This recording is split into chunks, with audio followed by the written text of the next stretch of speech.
Hi, my name is Stewart Lynch, and this is the first in a series of videos where we're going to be looking at creating reusable styles for several UI controls that we use in SwiftUI. Creating a library of custom styles will speed up your development in the future by giving you reusable components that you can use in any project. In the first video, we're going to create some configurable styles for buttons. And throughout the process, we'll dig into the documentation so you can learn how to further enhance your styles and create new ones. If this is something you want to learn, then keep watching. There's no starter project for this video, so I'm going to take you through the entire process from scratch. The first thing we need to do is create a new SwiftUI project. It'll be an iOS app using the SwiftUI interface and the SwiftUI app lifecycle. My intent here is to show you how to create reusable styles and how you can use them to be more consistent in your application design. You can call the project anything you want, but I'm going to call mine button styling. The first thing I want to do is replace the text view in content view with a single button. I'll give it a label of sample1 and then an action that will simply print tapped. Now I want this button to be shaped like a round rectangle filled with a green background and white text. So to do this, we add modifiers to our button. I'll want a larger font, so I'll choose a title font. I'll give it a padding of 8. Set the background color to color green, and the foreground color to white. And finally, I'll add a corner radius of 8. Let me test this in the preview. It looks good, and when I tap the button, I see the opacity changes. I've styled my button, but I want to be able to reuse the same style on all of my buttons. So for this, we can create a custom style that has all of these properties. I'll need to create a struct for my button style.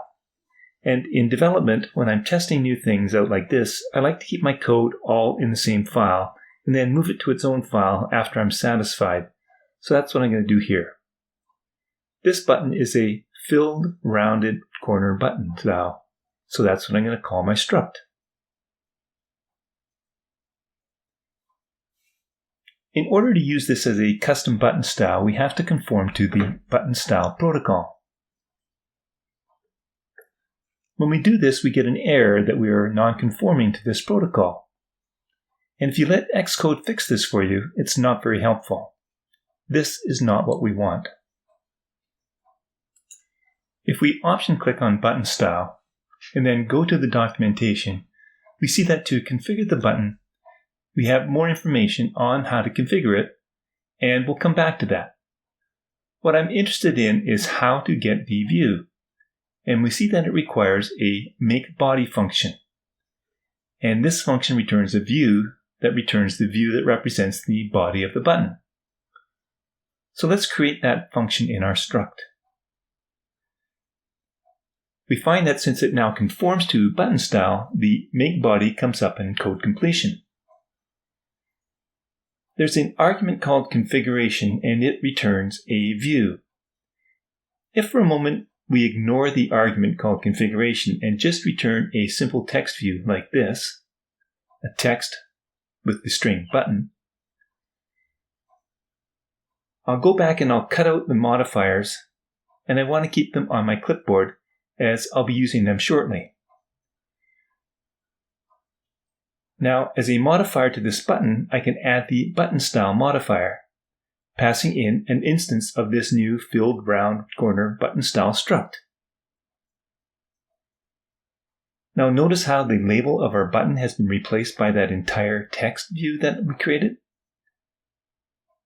Let me run this in the simulator so I can see if the action will print tapped to the console. I can't get the debug preview to work for me, so I'm going to have to rely on the simulator here. Indeed, it's working.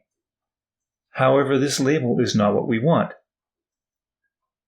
If I return to our code, let's look at what this configuration thing is. We ignored it and look what happened.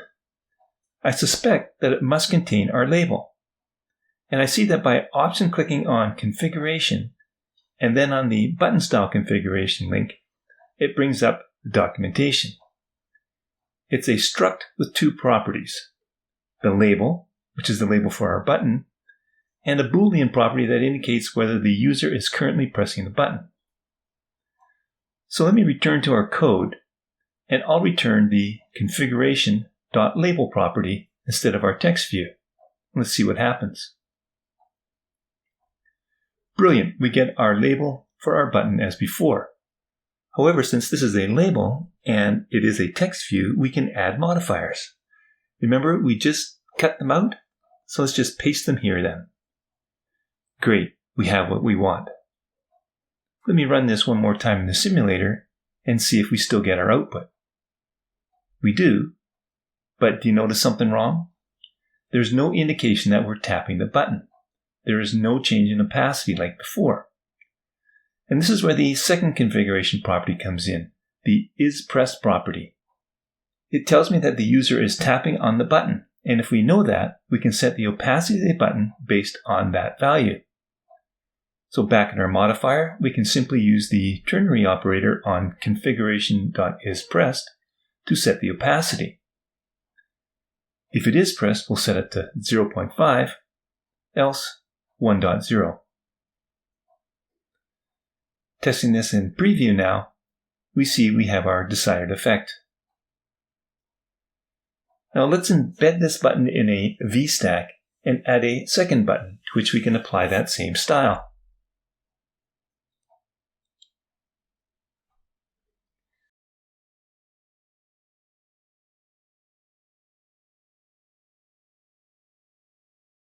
We could even take that button style modifier out of the button and apply it to the entire VStack. And it applies to both buttons with the single modifier. However, I'm going to revert back though because we want to make this button much more useful and practical. We've only just begun. It's pretty good so far, but that style is only good for this font style, color, etc. Let's go back to our button style and create some properties before the function. And for each property, I'll assign a default value. I want a property for all of my modifiers, but I'm going to assign them the default values that we already have. So, font, I'll have the dot title, a property for padding, which is a CG float of 8. My BG color is my background color, color.green. FG color for foreground color is color.white. And a variable for corner radius, which is another CG float of 8. So now I can replace those hard-coded values in makeBody with those variables. I see that nothing has changed in my preview, but let's take that second button and change the parameters for it. We'll start with the same button style modifier and pass in that instance of the struct. But this time, I see that instead of just having the default initializer, we have a second one that will allow us to enter one or more of those arguments. Let's change the font to .body, not alter the padding or corner radius, so I can just take those out, and I'll replace the background color with red and the foreground color with yellow. Great. We can use the initializer with no parameters to show our default button, but override the properties as we see fit. Let's take this one step further. Instead of using hard-coded colors directly in the style, let's refer to a named color that may change with all of our applications. For example, I like to create an app color asset that I use for my apps with both light and dark mode. So in your assets folder, create 2 new color assets. I'll call one app primary and the second app secondary. For app primary, I'm going to enter the hex color of 2B60B5 for the light version. And for the dark, I'll enter 8FD5EB. For the app secondary color, I'll just option drag in diagonal directions so that it's going to be opposite to the app primary. Now returning to content view, I can change BG color to be color app primary and FG color to be color app secondary. I can test this in the simulator now, and you see that it looks good in light and dark mode. Now let's take a look at one more thing before I move on to another example. The changing of the opacity of our button is nice when the button is tapped, but let's make this nicer still.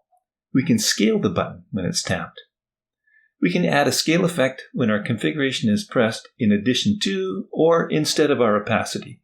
Let's just replace the opacity and set the scale to 0.9 if is pressed, else full scale at 1.0.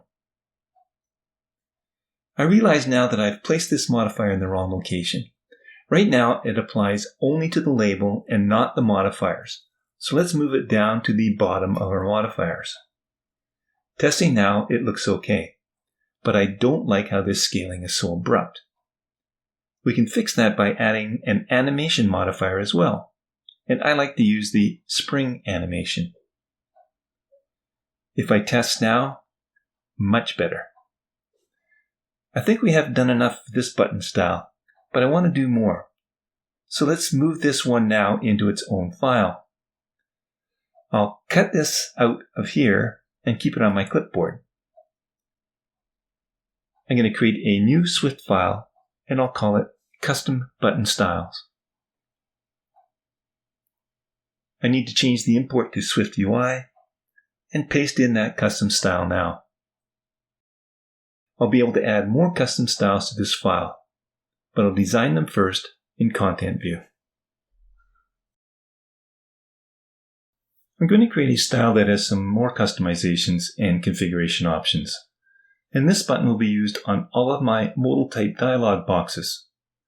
Here I have a delete, a cancel, and a confirm button.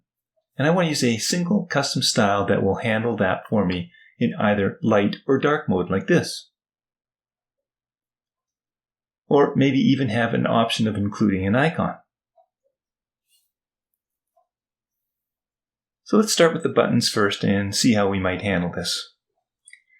First, for testing, within our VStack, we'll create an HStack, and in there create 3 buttons. One with a label of delete, one with cancel, and one with OK. And let's also put a spacer between the delete and cancel buttons, and add some padding. Now, as before, let's create a struct that conforms to the button style protocol, and we'll call it special button style. Now we have to conform it to the protocol by adding the makeBody function, and I'll return the configuration.label. While we're at it, let's just make sure that when the configuration.isPressed is true, we'll set the opacity to 0.6. Otherwise, it'll be at full capacity. And I'll make sure that this time I'll add all my style modifiers before this one. Now let's apply that style to each of our 3 button styles individually by adding the button style modifier, passing in an instance of that new struct. Now nothing changes in our layout except that we lose the accent color on our buttons. So it's time to style the buttons. First, let's create an enum called action within our struct that has 3 cases: confirm, cancel, and delete. Next, we can add a property called action type of type action. Now this is going to cause 3 errors as we need to have an action type argument in our structs. So we can add that in with .delete, .cancel, and .confirm used corresponding to the buttons that we have. Now within the enum, we can create a computed variable that will return the color that we want for our background, and another one for the label. So let me bring up those images on our screen so I have something for reference. In the enum, I'll type var bgcolor, and it'll be of type color, and in the body, I'll switch on self. I'll let Xcode generate the cases for me. For the confirm case, or the OK button, I want to have a background of a color of system green, which will change slightly between the light and dark modes. For the cancel button, I want to have a background that matches the system background so that it'll switch between white and black depending on the color scheme. And for delete, I want to use system red. I'll create another computed property called FGColor. That will be the color of our text, or the foreground color. And in my image, I see that for confirm and delete, it's white, but it will alternate between the white and black depending on the color scheme. And that's the color of the system label color. So in our enum, we'll create our computed property like this. If self is .cancel, we can return the label color. Otherwise, we'll return white. Well, now that we have our colors, we can apply them and more to our configuration label. I'll get to the stroke in a minute, but let's concentrate on our button. I'm going to do it a little differently from the last example. There's always more than one way to skin a cat, as they say. First, I'll add some padding. And then next, I'm going to apply a background of a rounded rectangle with a corner radius of 8 with a style of continuous. I'm going to set the fill of this rectangle to our action type .bgcolor. And the foreground color of the whole configuration.label will be the action type of .fgcolor. I'd also like to change the font weight to bold for the label, but the font weight modifier is only available on text views, and we have something different here. What I can do is use the .font modifier and pass in an instance of the font struct with the bold modifier and the body font type as an argument. It's looking pretty good so far, but now we need to work on the stroke. So back to our reference images, I see that there is a black or a white stroke around the cancel button only, while it appears that there isn't any around the other two. Well, what I can do is use a stroke of the same color as the background for those other two, and the same color as the foreground for the cancel button. So I'll create one more computed property called stroke color, and we'll do similar things as we did for the FG color. So let's copy and paste the body, but this time, if self is equal to cancel, we'll return the already computed FG color, else we'll return the BG color. Now we can apply our stroke. The problem is we can't apply a stroke and a fill to a rounded rectangle at the same time. So to get around this, I'll overlay our existing rectangle with another one. And when you use overlay, it creates a new object that's exactly the same size as the one behind it. So I'll just type .overlay right after the .fill modifier for the first rounded rectangle, and I'll just copy and paste in the same rounded rectangle into the overlay and change fill to stroke, with the color being stroke color. That's exactly what I want. Now it's time to add an image. I'm going to use a system image which uses the images from SF symbols, and as you could probably guess, I'll use a computed property in our enum for that.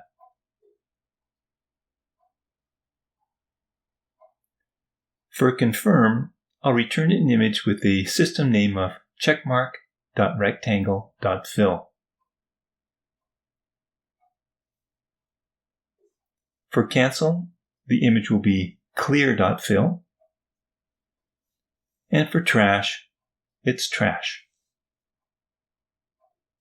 Now, where do I add that image? Now, remember that all that is required is for me to return some kind of view. And right now, we're just returning the configuration.label. What I can do is embed the configuration.label itself in an HStack and add our image as the first item in the H stack. I don't want to embed the modifiers because I want to apply them to the entire H stack.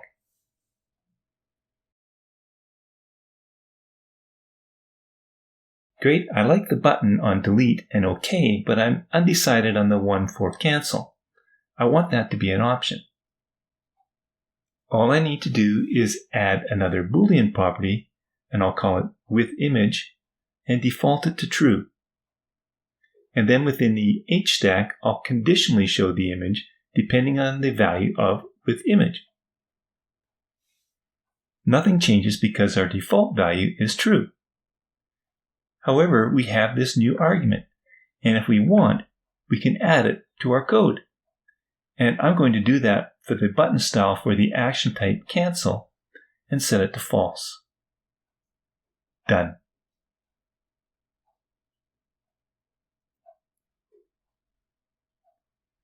As a final step, now that I'm satisfied, I'll cut this custom style out of here and paste it into my custom button styles file. I now have this file that I can copy into any of my projects in the future and be able to use these custom button styles as long as I have my defined primary and secondary color assets.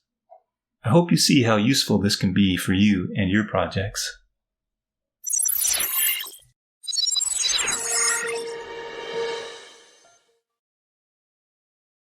I have lots of other videos available and in the queue as well, so please check out the rest of my channel. You can also visit my website to see the apps that I have available on the App Store, and visit my GitHub page to see what I have available as public repositories. If you like what you've seen, give it a thumbs up and subscribe to my channel. And ring the bell to get notified when I post new videos. I'm most active on Twitter, so please follow me there as well to find out what else I'm up to. Thanks for watching.